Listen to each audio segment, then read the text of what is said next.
സാക്ഷാത് പരബ്രഹ്മ തസ്മൈ ശ്രീ ഗുരവേ നമഃ.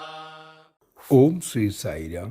ഭഗവാന്റെ സാമീപ്യത്തിൽ ഏറെക്കാലം കഴിയാനും അതിരുദ്ര മഹായജ്ഞം നടത്താനും മഹാഭാഗ്യം ലഭിച്ച സുഹൃതിയാണ് ശ്രീ വിനയ്. അദ്ദേഹം വിവരിച്ച ഒരു സംഭവം. 2012 ഭഗവാന്റെ ശരീരത്യാഗത്തിന് ശേഷം ഏറെ മനപ്പീഡ അനുഭവിച്ച സമയം. സ്വാമിയെ ഒരു നോക്ക് എവിടെ എങ്ങനെ കാണാനാകും എന്ന തേങ്ങലിൽ രാജ്യത്ത് പലയിടയും യാത്ര ചെയ്ത സന്ദർഭം.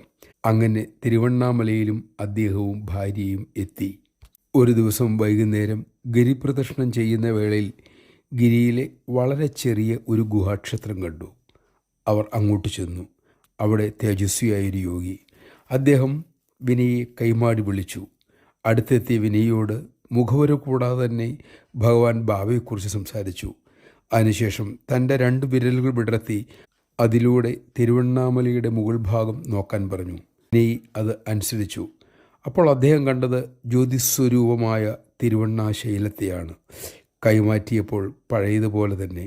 യോഗി അരുളി, ഈ മല സാക്ഷാൽ പരബ്രഹ്മം തന്നെയാണ്, അതായത് സത്യസായി തന്നെയാണ്. വിനയ് അത് കെട്ടിത്തരിച്ചുപോയി. പിന്നീട് ഭഗവാൻ അരുളിയ പ്രേമത്തെക്കുറിച്ച് അദ്ദേഹം 2 മണിക്കൂറോളം വിവരിച്ചു അത്രേ. ഒടുവിൽ പറഞ്ഞു, സ്വാമി ഞങ്ങളെ പർത്തിയിലേക്ക് വരാൻ അനുവദിച്ചിട്ടില്ല. നിങ്ങൾ എത്രയോ ഭാഗ്യവാന്മാർ. സ്വപ്നത്തിൽ എന്ന പോലെ വിനയ് അതെല്ലാം കേട്ട് തരിച്ചു നിന്നു. ഒടുവിൽ ബാംഗ്ലൂരിലേക്ക് മടങ്ങി. അവിടെ താൻ കണ്ട യോഗിയെക്കുറിച്ച് അറിഞ്ഞപ്പോൾ ഒരിക്കൽ കൂടി അവർ അന്തിച്ചുപോയി.